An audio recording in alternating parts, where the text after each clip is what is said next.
Eh bien, Yves Pslati, nous retrouvons notre journaliste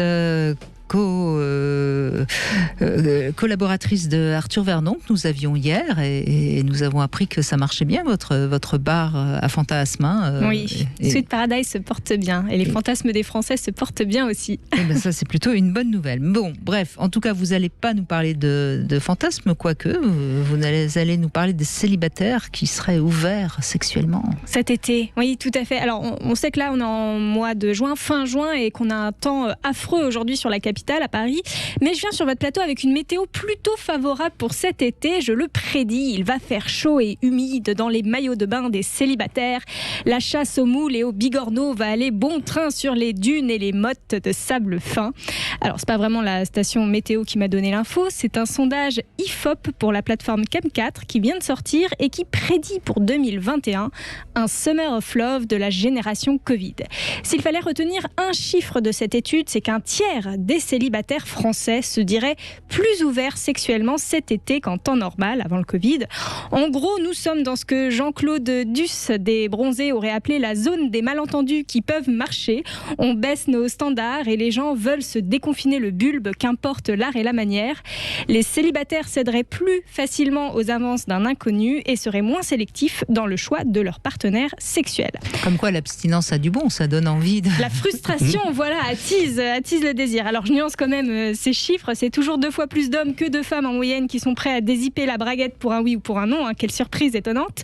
46% des hommes contre 27% des femmes célibataires sont donc chauds bouillants pour conclure avec le premier venu, comme aurait dit Jean-Claude. Ça va faire plus de 10% d'hommes qui vont se retrouver seuls quand même. Exactement. Donc, mesdames, si vous êtes bonnes en calcul, il y a bien une leçon à retenir de ce sondage, c'est que là, on a un boulevard, hein, clairement. Là, l'horizon s'est éclairci, la mer est calme, on est sur du 30 degrés Celsius, l'eau est filtrée. Si on a envie de se baigner, on y va, on plonge. Hein. On n'est pas là à se mouiller la nuque en trempant les orteils et en jouant la chatte échaudée, c'est pas le moment. Alors, évidemment, j'en fais des caisses parce que vous connaissez les Français, hein, ça veut le beurre et le cul de la crémière en même temps. Et ce n'est pas parce que les célibataires ont besoin de se dégourdir la nouille que pour autant, ils ne recherchent pas une relation stable.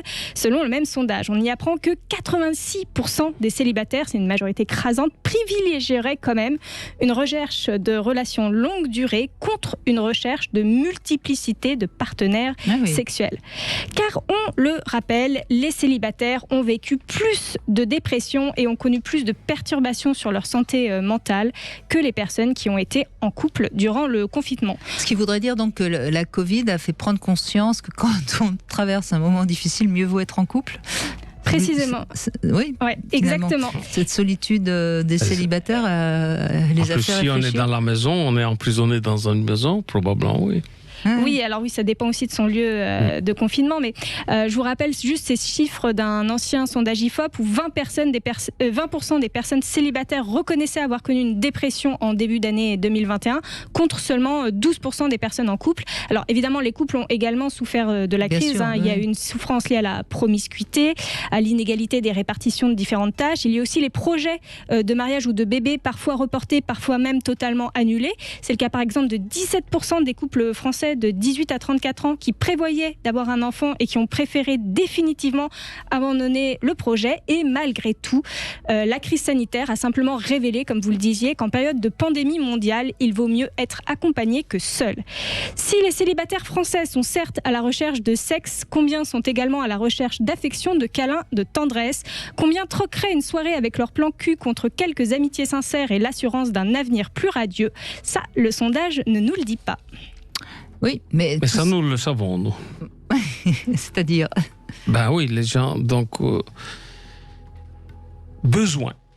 La sexualité n'est pas un besoin.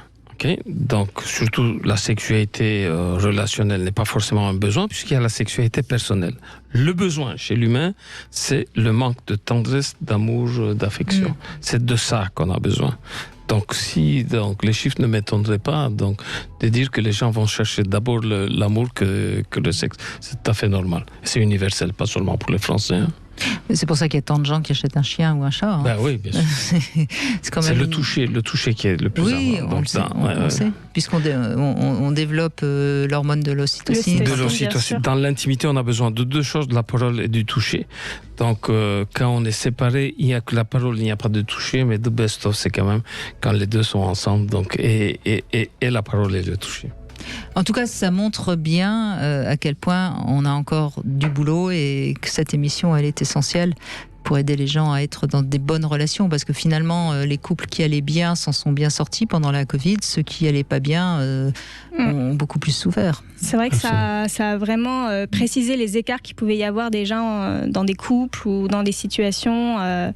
Et c'est vrai qu'il fallait vraiment avoir un bon partenaire solide pendant ces périodes parfois angoissantes, de crise, de repli sur soi. Et oui, c'est vrai que choisir un bon partenaire et puis avoir une communication saine de couple, comme vous en parliez au début de votre émission, c'est vraiment quelque chose qui devient de plus en plus, je trouve, essentiel. Alors, il y a quelque chose qu'il ne faut jamais oublier, c'est dans une habitation, les mètres carrés.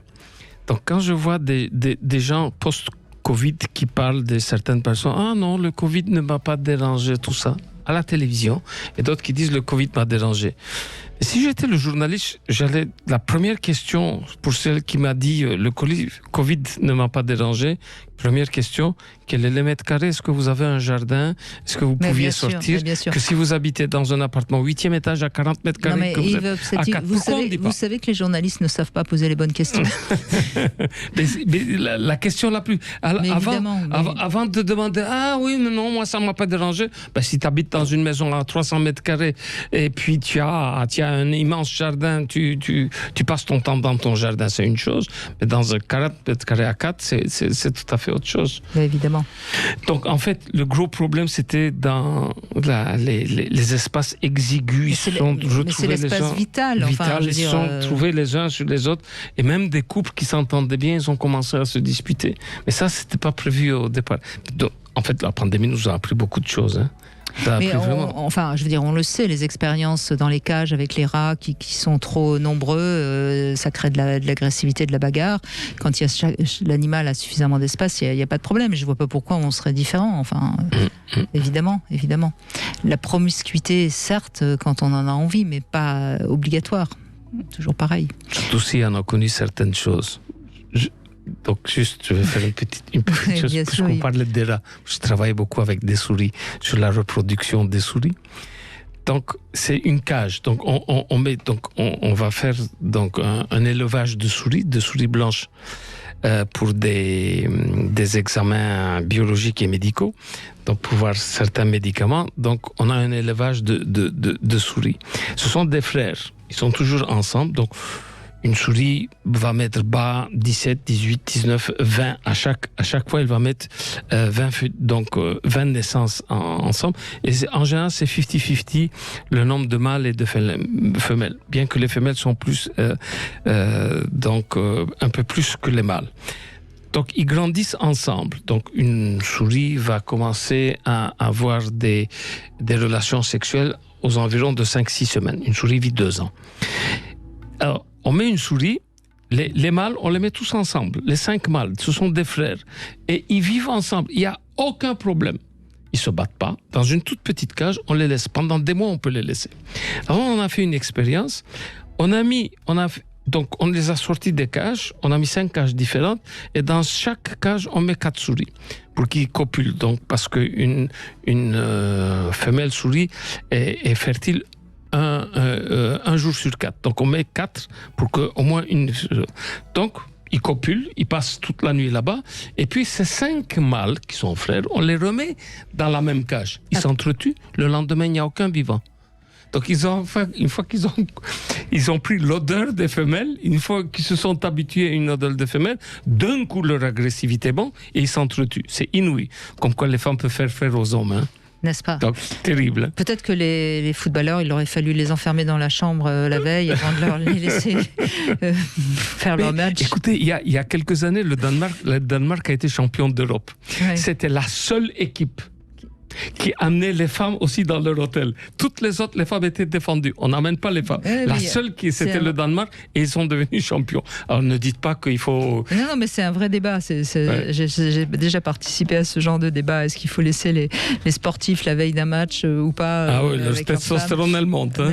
Une bonne éjaculation, un bon orgasme, je vous assure, c'est pas 10 minutes après, mais 2 heures après, la testostérone, elle augmente et ils sont très, très agressifs. Bon, on va appeler Deschamps et on va lui donner des infos.